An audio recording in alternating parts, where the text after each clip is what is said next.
Assalamualaikum warahmatullahi wabarakatuh. Perkenalkan, nama saya Rina Florista dengan NIM 22650014. Pada video kali ini saya akan menjelaskan sebuah program Java. Langsung saja. Pada program pertama ini adalah contoh penggunaan array satu dimensi tanpa alokasi memori. Pertama, program dimulai dengan pendeklarasian kelas bernama array satu dimensi tanpa alokasi memori. Dan dalam metode main, array satu dimensi bernama nilai kita deklarasikan dan inisialisasikan dengan nilai-nilai awal yaitu 1, 2, 3, 4, dan 5. Kemudian kita menggunakan perulangan for untuk mengakses dan mencetak elemen-elemen array tersebut. Perulangan ini akan berjalan sebanyak elemen yang ada dalam array, yang ditentukan oleh nilai .length. Setiap elemen array diakses dengan indeks i dan nilai dari elemen tersebut, yang kemudian dicetak ke layar dengan pesan yang telah menyertakan indeksnya, atau yang ini. Langsung saja kita running.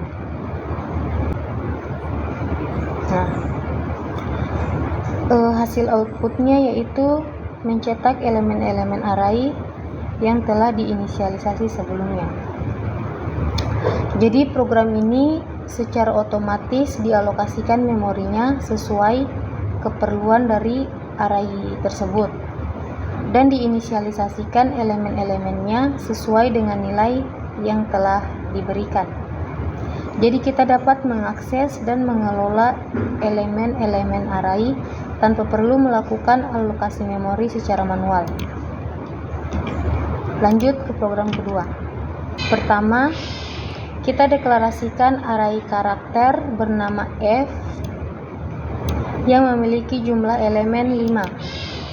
Kemudian kita mengisi elemen-elemen array dari elemen pertama atau indeks ke 0 dengan karakter A, dan begitupun juga seterusnya sampai E. Kemudian perulangan for untuk mengakses elemen-elemen array seperti pada program sebelumnya, di mana variabel i digunakan sebagai indeks perulangan yang dimulai dari 0. Kemudian sistem out.println untuk mencetak elemen array yang sedang diakses. Langsung saja kita running. Hasil dari program ini yaitu mencetak semua elemen array pada karakter f beserta indeksnya, yang akan menampilkan huruf A, B, C, D, dan E. Lanjut. Sama seperti program array sebelumnya, pertama kita deklarasikan lagi kelas bernama array cara ketiga. Kemudian kita deklarasikan variabel array dengan nama f tanpa menginisialisasi nilainya.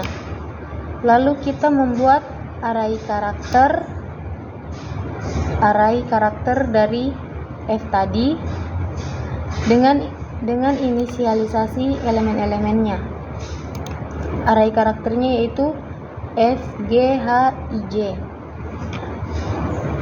di mana penggunaan newchar menciptakan array dan mengalokasikan memori untuk menyimpan elemen-elemen ini.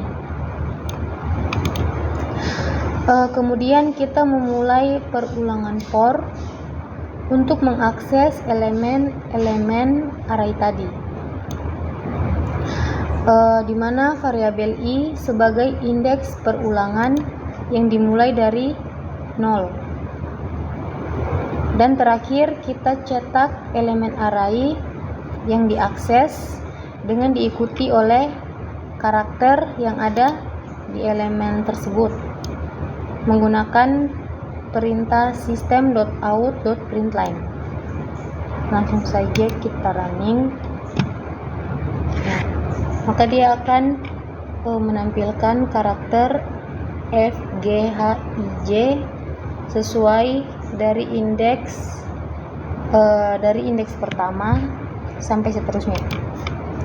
Lanjut, program ini adalah percabangan if-else untuk menguji nilai variabel angka dengan mencetak pesan berdasarkan kondisi nilai angka tersebut.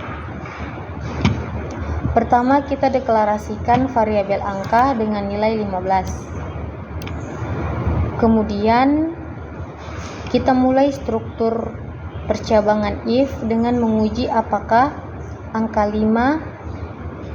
angka kurang dari 5. Jika kondisi dalam if benar, maka ia akan menampilkan pesan angka kurang dari 5. Lanjut, kemudian else if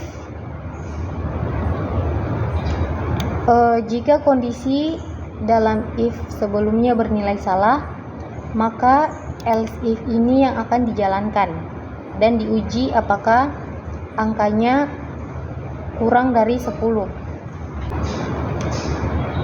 Terakhir, else jika kedua kondisi sebelumnya bernilai salah, maka perintah yang akan dijalankan yaitu else dengan menampilkan pesan angka lebih dari atau sama dengan 15. Langsung saja kita running.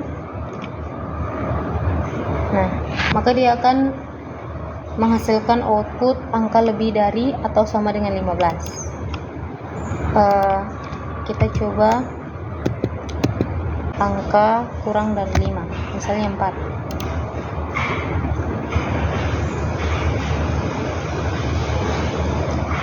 Maka dia akan mencetak atau menjalankan perintah if.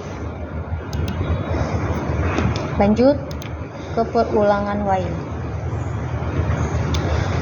Pertama, kita deklarasikan variabel i dengan nilai 1. Terus memulai perulangan while untuk menguji apakah nilai i kurang dari atau sama dengan 5. Jika kondisi benar, maka perulangan akan terus berlanjut dengan mencetak pesan yang berisi nilai i dan teksnya. Kemudian i++, ini adalah langkah peningkatan yang dilakukan pada setiap iterasi. Misalnya nilai i sama dengan 1, maka ia akan ditambah 1. Sehingga iterasi berikutnya akan menggunakan nilai i yang telah ditambah 1. Kita running saja. Nah, maka hasil programnya adalah melakukan perulangan dari 1 sampai 5 dengan mencetak pesan pada setiap iterasinya. Program ini akan terus berjalan hingga i melebihi 5. Pada saat itu perulangan akan berhenti karena kondisi dalam while tidak lagi terpenuhi. Lanjut ke program terakhir, yaitu perulangan for. Pertama, kita mulai perulangan for dengan inisialisasi variabel j dengan nilai 1. J kurang dari atau sama dengan 5. Ini untuk menguji apakah nilai j kurang dari atau sama dengan 5. Jika benar, maka perulangan akan terus berjalan selama nilai j kurang dari atau sama dengan 5. Kemudian mencetak pesan yang berisi nilai j dan teksnya menggunakan perintah system.out.println. Kita running saja. Nah, maka dia akan melakukan perulangan dari 1 sampai 5 dengan mencetak teksnya. Jadi program ini sama seperti program sebelumnya, tetapi menggunakan perulangan for dengan sintaks yang lebih ringkas dan terstruktur. Baik, mungkin itu saja penjelasan dari saya. Saya akhiri, wassalamualaikum warahmatullahi wabarakatuh.